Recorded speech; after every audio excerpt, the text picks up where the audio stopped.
এখানে beef chop বানানোর জন্য 1 কেজি থেকে 1.5 কেজি মাংস নিয়ে আসি। তা বিফ চপ বানাইতে কি কি লাগে, প্রথমে দিয়ে দিচ্ছি আমি লবণ, দই,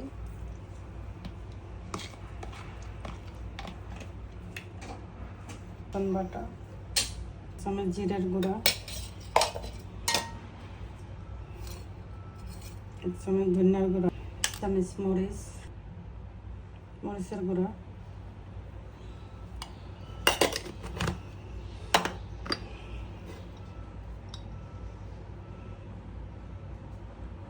গোলমরিচের গুঁড়া দিয়ে দিচ্ছি 1/2 চামচের মতো।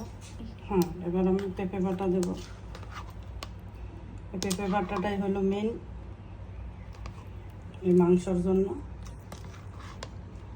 এখানে আমি 3-4 চামচ পেঁপে বাটা দিয়ে দিচ্ছি।